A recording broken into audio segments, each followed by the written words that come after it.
Assalamualaikum warahmatullahi wabarakatuh. Waalaikumsalam warahmatullahi wabarakatuh. Alhamdulillah, matur suwun Bapak Ibu guru MGMP Demak nggih.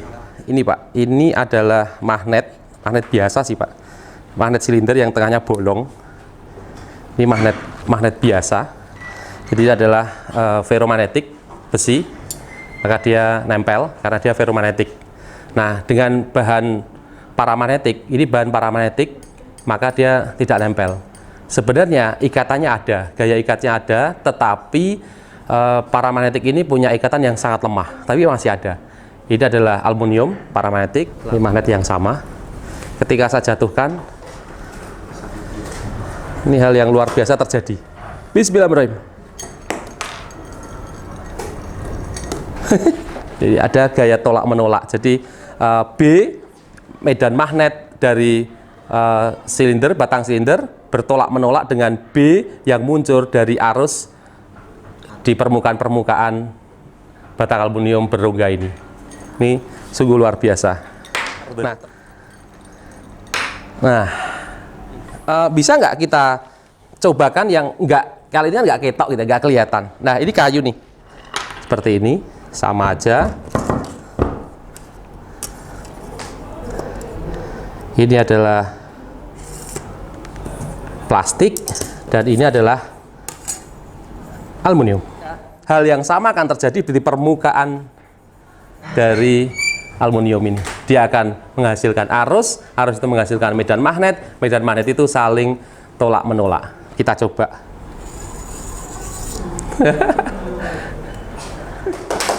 Yeay. Gitu. Agak detail, agak tinggi sudutnya. Iya. Jadi medan magnet B yang melingkar itu ini menembus permukaan dari aluminium. Ini adalah penggaris aluminium dan dia ini menghasilkan arus GGL duksi, akhirnya menghasilkan arus dan arusnya menghasilkan medan magnet yang tolak menolak. Nah, kalau dengan ferromagnetik, minta maaf ini ya nggak bisa, maka dia ya kantil aja. Dia kantil. Magnet silinder ini jelas dia memiliki medan magnet. Ini ada medan magnet nih. Seperti ini. Tentu saja ini mengalami pengurangan ya, tidak seperti ini. Ini saya gambar normal kalau tidak ada batang aluminiumnya. Nah, ini adalah B. Ini adalah B, medan magnet. Nah, pada saat dia terjatuh, ternyata ada hal menarik, yaitu medan magnet ini menembus suatu luasan dari aluminium batang ini yang berlubang, berongga ini. Nah, ketika dia menembus luasan, maka apa yang terjadi? Ya, deflux dt, yaitu muncullah GGL induksi, yaitu D flux dt, atau adanya perubahan medan magnet yang menembus suatu luasan, tapi dia mengalami perubahan. Nah, pada saat jalan di sini, di depan ini akan muncul GGL induksi. GGL induksi ini kalau ketemu dengan sebuah hambatan atau sebuah konduktor dari aluminium, maka dia akan membentuk sebuah arus. Wujud dari GGL induksi ini adalah arus yang melingkar. Nah, ini kita kenal dengan arus eddy. Arus eddy ini tentu saja dia akan melingkar di sini. Dia akan melingkar ke sana. Melingkar. Jadi ya, ketika dia berjalan terus ini muncul arus eddy. Nah, ketika ada arus eddy, maka karena ini I, ada I, maka arus juga menghasilkan medan magnet. Nah, medan magnet yang muncul dari arus eddy inilah yang akhirnya saling tolak menolak dengan medan magnet yang dimiliki oleh magnet silinder. Karena itu sebenarnya dia seperti tersokong atau seperti tolak menolak dengan medan magnet yang muncul dari permukaan batang aluminium berlubang ini. Nah, tentu saja karena diameternya besar, maka I-nya juga tidak terlalu besar. Karena itu tidak terlalu terjadi medan magnet dengan medan magnet yang saling tolak menolak karena terlalu lebar. Kalau terlalu sempit, maka B yang di sini dan B yang muncul di sini itu bisa kena dengan sangat baik sekali. Nah, ini biasanya sih yang disebut dengan hukum Len. Nah, saya terus gini, tadi kita bicara tentang GGL induksi yang nggak ada baterainya. Sekarang kita coba yang ada baterainya. Kayaknya kok pas ada magnet batang, Mbak, magnet batang. Itu ada galvanometer. Oke. Praktikum standarnya seperti ini, Bapak Ibu. Ini praktikum standarnya. Ini galvanometer. Galvanometer itu ampermeter lah gitu. Galvanometer itu adalah ampermeter. Jadi ketika ada medan magnet yang menembus suatu luasan, tentu saja dia akan memproduksi GGL induksi, atau kita kenalkan karena ini adalah ampermeter, ya ini arus. Kalau ada arus kan berarti ada GGL induksinya, ada tegangannya. Ini variasinya. Nah ini. Nah, bagaimana kalau seandainya perubahan ini saya ganti dengan kawat berarus tetapi AC.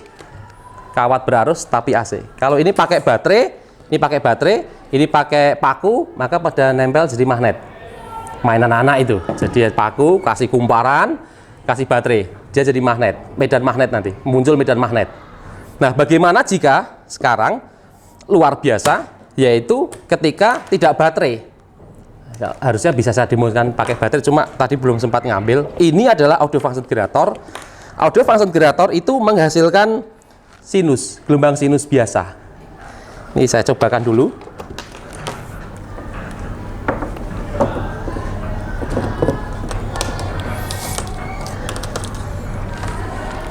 Ini ala kadarnya sebisa-bisanya ngambil Bapak Ibu guru, jadinya. Nah ini sinus, ini gelombang sinus. Berapa hertz ya, nanti pakai oscilloscope ini 106 ya 600 hertz, 600 hertz. Ini berarti 1000 atau 1 kilo hertz. Nggih, 10. Nggak boleh diambil sini, harus pakai oscilloscope, tapi ini kita kira-kira aja. Oke. Bagaimana sekarang? Ini seandainya ini baterai yang saya buka tutup, maka juga ada AC juga kan. Maka dia buka tutup. GGL induksi itu kan deflux dt, perubahan flux. Fluxnya adalah medan magnet yang menembus suatu luasan. Jika hanya menembus suatu luasan, maka tidak terjadi efek apapun. Jika hanya menembus suatu luasan, maka tidak terjadi apapun, Bapak Ibu guru. Hanya terjadi ketika awal dan akhir. Jika hanya tidak terjadi apa-apa. Ini ada flux magnetik, kan ada medan magnet yang menembus suatu luasan. Saya taruh di sini. Ini ada medan magnet, tetapi tidak terjadi. Itu hanya flux. Flux itu berarti yang ini saja, ini flux. GGL muncul deflux dt, artinya ada perubahan flux magnetik. Nah, berarti tadi barusan itu ada arus mengalir kanan kiri gitu. Nah, bagaimana kalau sekarang AC yang saya umpan ke kumparan ini 150 kumparan. Semoga berhasil. Bismillahirrahmanirrahim. Oke, seperti ini. Terus saya punya ini 1000 kumparan. Saya kasih langsung lampu LED. Berarti kalau ini saya umpan pakai baterai, maka ada B continue terus menerus kalau baterai. Kalau pakai audio function generator atau AC ini bagaimana? Look at this, very gokil. Gak nyentuh Pak, tapi dia nyala Pak. Look at this. Gak ketok ya, gini deh. Gak nyentuh Pak, tapi nyala. Dan sungguh luar biasanya adalah ketika saya masukkan.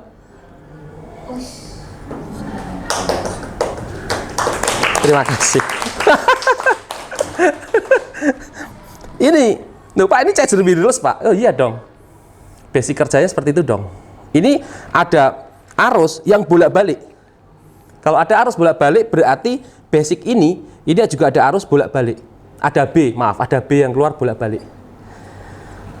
Nah, kalau ada B bolak-balik seperti itu, berarti di sini harus muncul dong. Oh iya, bisa. Kita coba kalau gitu. Aduh, kekecilan, kependekan ini. Nggak tahu ya.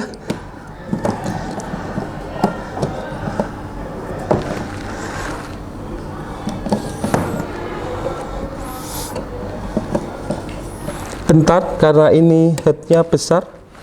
Nah, tuh lihat. Kan frekuensi.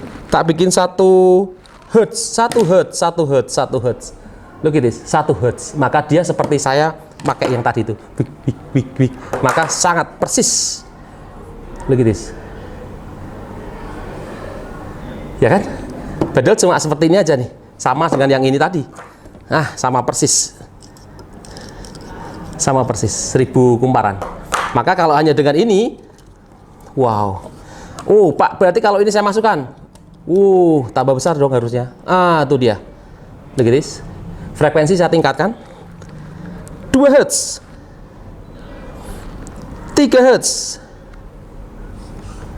4 Hz. 5 Hz. Terus sampai dia nggak respon karena saking cepatnya. Karena jarum itu punya kemampuan untuk membaliknya agak lama. Kan dia pegas juga. Berarti di sini ada medan magnet yang bolak-balik. Yes, ada medan magnet bolak-balik yang kalau saya pakai ini tadi, maka medan magnet bolak-balik tadi ini akan menembus kumparan yang satu ini, dan tentu saja tadi karena respon dari galvano pelan, nggak bisa frekuensi kilo gitu. Ini saya naikkan frekuensinya. Dan look at this. Look at this. Dia nggak nyentuh sebenarnya. Nggak nyentuh. GG induksi. Jadi kalau kita hanya kenal baterai dikasih kumparan, oh ya, continue tuh. Continue tuh. Pak, bisa Pak, berarti ini kalau saya beginikan, wow, itu kan lampu Pak. Kalau saya beginikan jadi seperti apa? Oh, suara dong. Suara dong.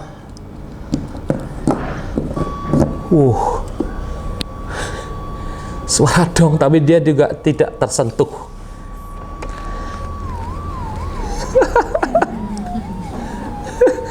Kalau tambah ini Pak, oh iya dong.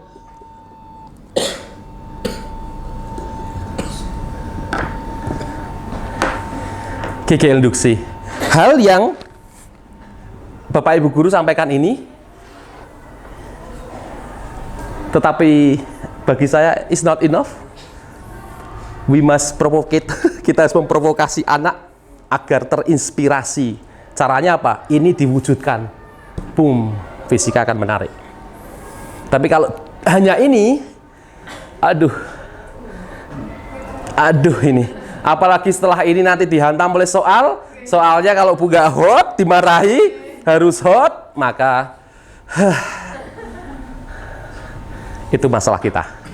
Tapi kalau wujud seperti ini dicoba-cobakan dulu. Kok iso gitu Pak, aku nggak sambung tapi dia bisa bunyi. So maka anak akan bersemangat untuk, sebenarnya dia hanya untuk pengen ngerti aja kenapa bisa begitu. Nggih. Alhamdulillah Pak Git. Sudah loh Pak Git, ini sudah keren loh Pak Git. Nah, lanjut dikit Pak Git. Itu. Nah, masih ada waktu. Kalau ada waktu, ini speaker buatan saya. Piring, kumparan, seadanya, ini 20 kumparan aja. Magnetnya, kehilangan magnet yang spesial, saya nggak tahu ketelengsut kemana. Ini saya ambil yang magnet seadanya, gitu. Ya nggak kuat-kuat amat magnetnya, tapi ya sudahlah. Mana ini? Nah, ini dia. Ampli 12 volt daya kecil ya. Sebentar.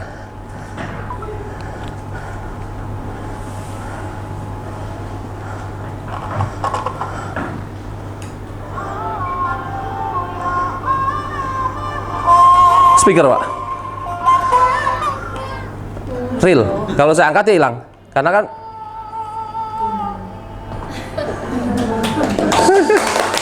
Enggak.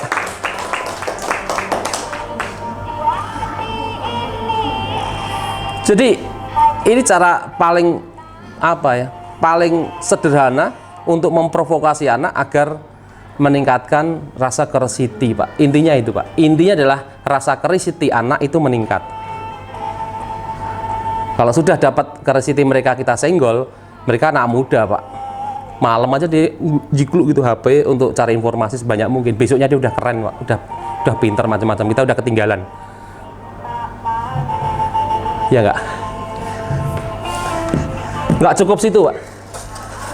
Saya mikir lagi. Ini adalah motor drone. Ini adalah motor drone. Motor drone baling-baling yang untuk bisa terbang ini. Itu. Atasnya, headnya tak kasih kandel ini. Ketumpuk. Headnya tak kasih setengah apa namanya? Setengah silinder. Ini headnya setengah silinder, besi silinder tapi tak potong, terus tak masukkan ke sini. Ini motor DC biasa, Pak, tapi kecil, yang untuk helikopter drone itu. Dan kita coba.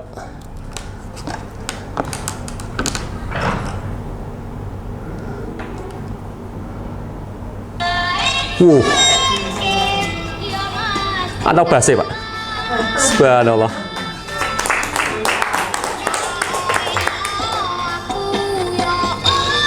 Loh, enak ini, Pak. Padahal dari motor drone biasa. Yang headnya saya kasih magnet besi yang saya potong, saya masukkan di situ. Jadi kalau mau dijelasin dia sama dengan konsep ada arus, ada kena medan magnet, terus dia ya sama. Ini hal yang sama yang kita bicarakan ini.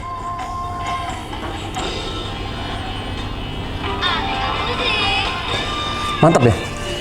Enggak, maksudnya kan kita taunya speaker ya kayak gini gitu. Nah, lab fisika itu gini, Pak. Karakternya kayak gini, Pak. Jadi silahkan datang ke tempat kami akan demokan, kami akan showkan berbagai macam alat yang unik-unik seperti ini. Alat-alat yang aneh-aneh kayak gini, tetapi ini base-nya adalah fisika. Ini fisika, ini jelas. Kalau mau dijelaskan pakai runutan rumus tadi, bahwa ini ada di YouTube saya salah satulah. Saya juga akhirnya berpikir keras lagi, alhamdulillah Allah ridho, yaitu Jean Pierre Curie. Ini kayaknya suaminya Marie Curie. Marie Curie adalah penemu radioaktif ya Pak Sigit ya. Marie Curie itu adalah penemu radioaktif. Ini penemunya adalah suaminya, Jean Pierre Curie. Ini suaminya yang menemukan. Namanya pisau elektrik, Pak. Pisau elektrik. Jadi apa ya? Ya ada dah pembahasan semikonduktor gitu ya. Mungkin kayak gitu-gitu ya. Atau material yang didoping lah bahasanya.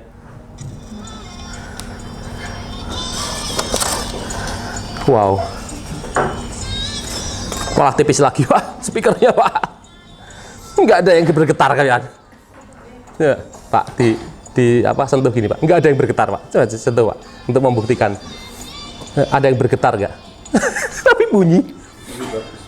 Nah ya, Twitter, Pak. Ini masuknya kalau di sound ini Twitternya.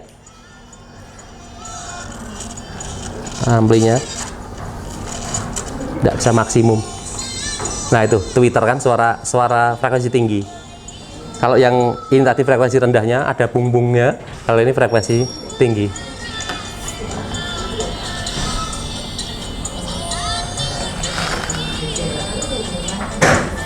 Monggo, nanti saya sangat senang sekali jika nanti direncanakan gratis kita bisa ke sekolah Bapak Ibu guru kayak di di MGMP Kota Semarang. Pak Awan yang kesini aja, maka saya ke sana. Terus atau Bapak Ibu guru ke sini seperti SMA Petarukan, SMA 1 Petarukan atau MGMP Blora, kita oke. Kita akan sharing hal semacam ini. Ya, apa masuk Pak itu di pembelajaran? Saya nggak ngomong masuk nggak masuk. Ini kayak suplemen bagi orang yang seneng sains lah. Ingat, fisika yang terus-menerus kita geluti, bosen. Akhirnya ngono-ngono, weh. Wis ngajar kuwi bagian kuwi ya wis des. Bapak Ibu guru perlu kayak gini. Biar ndak stuck bosen gitu. Nggih. Ngoten nggih. Ada yang tanyain, monggo Bu. Terkait yang apa namanya ya, kumparan terus ada LED-nya. Itu ketika magnetnya dengan kecepatan tertentu, itu juga LED-nya nanti memungkinkan untuk menyala. Oh iya. Jadi apakah tadi dengan LED ya seperti ini saja, gini aja, ini akan bunyi? Oh iya, akan bunyi.